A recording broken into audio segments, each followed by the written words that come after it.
আসসালামু আলাইকুম। আজকে আপনাদের দেখাবো চিংড়ি বিরিয়ানি পাক করে। অনেক বিরিয়ানি খাইছেন, অনেকে জানেন না চিংড়ি বিরিয়ানি কীভাবে পাক করে। আমি আপনাদের সাথে দেখাবো পাক করে, রান্না করে। সেম যে আমি চিংড়ি নিয়েছি না 3 কেজি, এড করে কীভাবে রান্না করা চিংড়ি বিরিয়ানি আপনারা দেখেন পুরো ভিডিও, তাই বুঝতে পারবেন, আপনারা পাক করে খেতে পারবেন। পরিবেশন করেছি 2টি বিরিয়ানি মশলা, সাথে আলু, চিংড়ি, পরে মটরশুঁটি, পেঁয়াজ, পরে চিংড়ি বাছতাছি। মুরগি যেভাবে বাজি নেই সেভাবে চিংড়ি বাছতাছি, ভেজে নিচ্ছি। দেখেন মুরগি যেভাবে বাজেন সেম এইভাবে চিংড়িটা ভেজে নেবেন ভালো করে। আপনার দেখাচ্ছি যে চিংড়ি বিরিয়ানি পাক করে। দেখেন আমি ছাঁকনি দেওয়া চিংড়ি দিয়ে উঠে নিচ্ছি।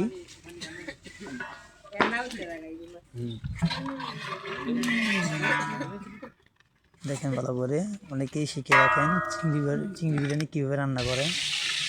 চিংড়ি ভালো করে ভাজতেছি, দেখেন কত সুন্দর কালার। চিংড়ি মুরগির বদলি আমি চিংড়ি নিয়ে নিয়েছি। এখানে প্রায় আমার চিংড়ি ভাজা শেষ হয়ে গেছে, সাথে আলুটা ভেজে নিলাম। চিংড়িটা ভেজে একটা পাত্র নিলাম, দেখেন কত সুন্দর কালার আসছে। তারপরে আমি মাংসটা কষাবো। এখানে নিয়ে নিছি মটরশুঁটি, কাজু বাদাম, বাদাম, দারচিনি, লং, টমেটো সস, বিট লবণ, দুধ, টেস্টিং সল্ট, যা যা লাগে বিরিয়ানি পাক করে সব আমি অ্যাড করে নিয়েছি। কাঠবাদাম, পেস্তা বাদাম, জর্তিক। এই যে আমি চিংড়িটা ভালো করে কষাই নিচ্ছি মাংসের বদলি। দেখেন কষানো হয়ে গেলে আমি নামাবো। আপনারা বাসায় ছেলে রান্না করে খাইতে পারবেন। এখানে দিয়েছি পানি, বিরিয়ানি মশলা দিচ্ছি, এখানে টেস্টিং সল্ট দিলাম, এখানে লং, দারচিনি, এলাচ দিয়ে দিলাম, মেপে পানি দিলাম কতটুকু পরিমাণ মতন দিয়ে দিলাম কাঠবাদাম, পেস্তা বাদাম, আদা বাটা, আবার পানির মধ্যে দিলাম। এটা পোলার চালের পানি বসাইলাম। দেখেন কীভাবে রান্না করে দেখাচ্ছি চিংড়ি বিরিয়ানি। ভালো লাগলে লাইক করেন, আপনারা বাসায় পাক করে খেতে পারবেন। মাংসটা প্রায় তেজপাতা দিলাম,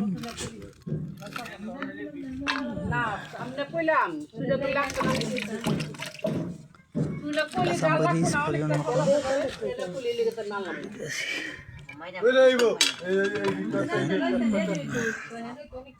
সয়াবিন তেল দিয়ে দিলাম পরিমাণ মতন সয়াবিন তেল, পানি দিয়ে দিলাম।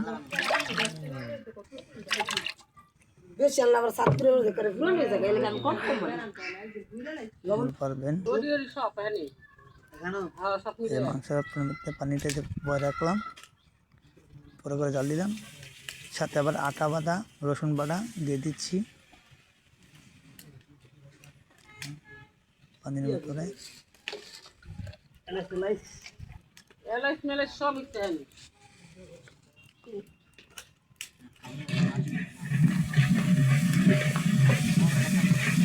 ভালো করে নিয়ে নিচ্ছি।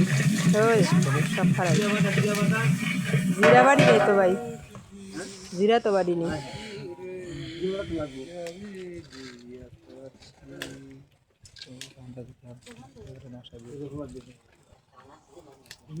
ভালো করে দিচ্ছি। এখানে আমি এলাচ, লং, দারচিনি ধুয়ে দিলাম যাতে ভালো থাকতে পারে।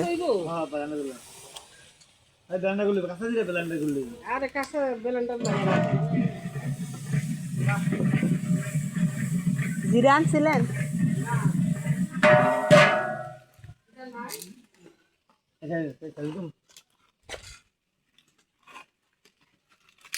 আবার জিরা দিয়ে দিব আমি।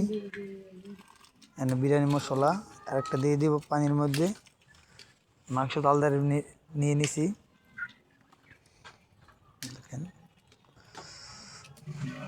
ভালো করে নিয়ে নিতে দেবো। নিয়ে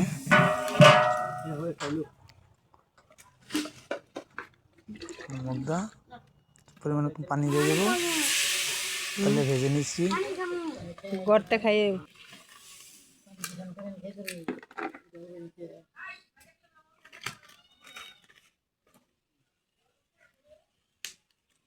কাঠবাদাম, জর্তিক তারপরে ওই যে এই দিয়ে দিচ্ছি। বাদাম, পানি বেঁধে দিতে হবে। মাংসের মধ্যে দিচ্ছি বেশিরভাগ 3 ভাগে 2 ভাগ দিতে হবে। মাংসের মধ্যে 1 ভাগ রাখবেন। জয়ফল, জয়ন্তী পোলার পানির মধ্যে পোলার আর ওই মেপে যে পানির সঙ্গে একটু পোস্তদানা। বসাবেন, পানির মধ্যে দিয়ে দিতে হবে।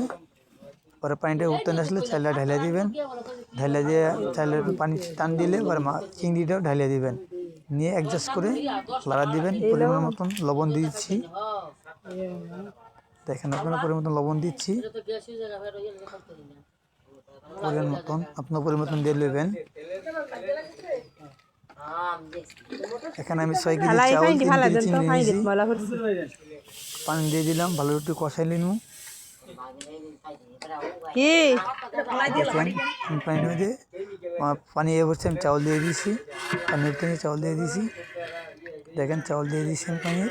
পানিটা টানা হলে আমি চিংড়িটা ঢেলে দেবো। আপনি দেখতে থাকেন।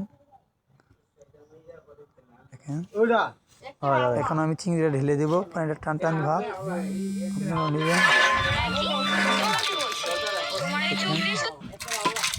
চিংড়িটা ঢেলে নিলাম। ঢেলে নিয়ে ভালো করে নেড়ে অ্যাড করে নিতে হবে। দেখেন আমার চিংড়ি বিরিয়ানি হয়ে গেছে। দমও দিলাম, আপনারা দমও দিবেন। শর্ট ভিডিও দেখাইলাম, ভালো লাগলে লাইক দিয়েন। আপনারা বাসায় পাকাতে পারবেন। আমি আলুটা উপরে দিয়ে দিয়েছি, পরে আপনার আলুটা দিবেন, মটরশুঁটিটাও দিয়ে দিবেন চিংড়ির সাথে। ভালো লাগলে লাইক করবেন।